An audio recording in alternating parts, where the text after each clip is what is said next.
Le matin de Noël, un jour que les enfants de la Terre attendaient avec impatience, un spectacle inattendu se produisit. Le Père Noël, en personne, apparut dans une pièce, la mine grave et le regard inquiet. Il s'adressa à moi, son prisonnier, avec une voix tremblante de colère. « Je n'ai pas beaucoup de temps pour récupérer mon traîneau, me dit-il, les yeux plongés dans les miens. Il est essentiel que je le retrouve avant la nuit prochaine, sinon je ne pourrai pas accomplir ma tournée annuelle. » Je me sentis pris au dépourvu par cette situation incroyable. Le Père Noël, l'homme que j'avais toujours considéré comme un personnage mythique, se trouvait en réalité prisonnier de ma maison. Et pourtant, il me demandait de l'aider à récupérer son traîneau, comme si je pouvais faire quelque chose pour lui. « Mais pourquoi chercher mon traîneau ?» lui demandai-je, surprise par sa requête. « Tu as un appareil si moderne, pourquoi ne pas l'utiliser pour faire le tour du monde en une nuit ?» Le Père Noël me regarda avec surprise, comme si je venais de proposer une idée absurde. « C'est pas comme ça que ça marche, » me dit-il. « Mon traîneau est magique, et je ne peux pas le remplacer par un appareil moderne. » Je fus alors frappé par l'émotion que je ressentais.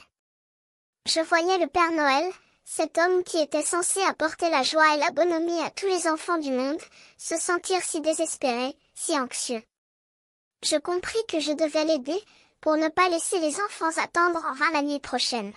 « Alors, allons-y, » lui dis-je, décidé à l'aider. « Nous allons trouver ton traîneau, et je vais vous aider à le récupérer. » Le Père Noël me regarda avec gratitude, et nous partîmes ensemble, suivis par mon amie Roxane et ses parents. Nous allâmes à la maison des parents de Roxane, où nous découvrîmes un petit cheval blanc, attaché à une corde. Le Père Noël me regarda avec un sourire mystérieux. « Ces vieux chevaux sont capables de retrouver seuls le chemin de l'écure, » me dit-il. « Allons-y, et nous verrons si nous pouvons retrouver mon traîneau. » Nous montâmes à cheval, suivis par le Père Noël, et nous partîmes dans la nuit, à la recherche du traîneau magique. Nous traversâmes des bois sombres, des champs verdoyants, et des villages endormis. Le Père Noël nous guidait, avec une connaissance intuitive qui me faisait penser qu'il connaissait déjà le chemin. Enfin, après une longue et pénible route, nous arrivâmes au bord d'un lac gelé. Le Père Noël me regarda avec un regard inquiet. « C'est là, » me dit-il.